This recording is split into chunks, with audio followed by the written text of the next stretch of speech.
My name is Jake. This happened when I was in my early 20s back in 2010, and even now, more than 10 years later, I still get chills thinking about it. At the time, I worked as a late-night delivery driver for a burger place near a university. I always chose the night shift because it paid more. I'd start around 9 p.m. and finish close to 4 in the morning. One night just before closing, I got an order from a newly built fitness center near campus. I knew the building well. I had worked out there before, so I didn't think twice. The building was shaped like a big square with an open courtyard in the middle. To reach the gym, you either walked a long distance through the courtyard or went down to parking level B2 and took an elevator up. I hated walking, so I parked in B2, took the elevator up, delivered the food, got paid, and stepped back into the elevator. I pressed B2 again. The elevator doors opened, and I froze. The parking garage was completely dark, not dim, not half lit, pitch black, no lights, no cars, no sound. I instinctively stepped back into the elevator and checked the panel. It said B1. That made no sense. B1 had been closed for months. A movie theater down there shut down shortly after opening, and the entire floor was locked. You couldn't even press B1 unless you had a special key. Thinking I misclicked, I pressed B2 again. That's when it happened. A loud alarm sounded, and the screen flashed. Overcapacity. I was alone. My heart started racing so hard I felt dizzy.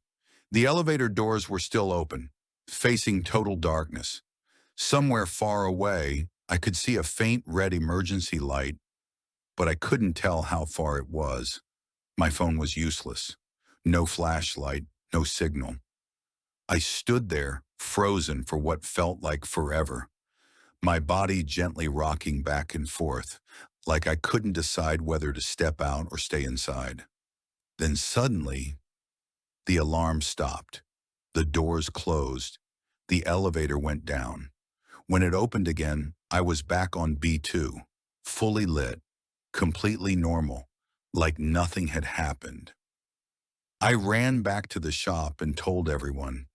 No one believed me, but they noticed something. I still had goosebumps all over my body, even 30 minutes later. I couldn't let it go. A few days later, during the daytime, I went back to the building and asked the manager to check the CCTV footage. We watched it together. The video showed me entering the elevator, pressing B2, never touching B1. Then the doors opened. The screen showed overcapacity, and I stood there for over a minute, rocking back and forth, staring into darkness. One thing made it worse. The manager told me the emergency lights on B1 were cut off. The exits were sealed. If I had stepped out, the elevator doors would have closed, and I would have been trapped in total darkness, alone. That was the moment I realized something terrifying. I wasn't deciding whether to step out. Something was deciding for me. Years later, after I became a car salesman, I experienced something even worse. One night I got a call from a man asking for a late-night car consultation. He said it was for his wife and gave me an address. It was deep in the countryside. No streetlights, no houses, just a narrow mountain road. When I arrived, he told me to drive farther, up a dirt road, until I reached a prayer house. It looked old, too old. Plastic walls, rusted gates, a faded cross. Inside were three people. None of them showed interest in the car.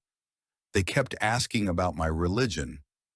Then they asked me to bow 3 times before the cross.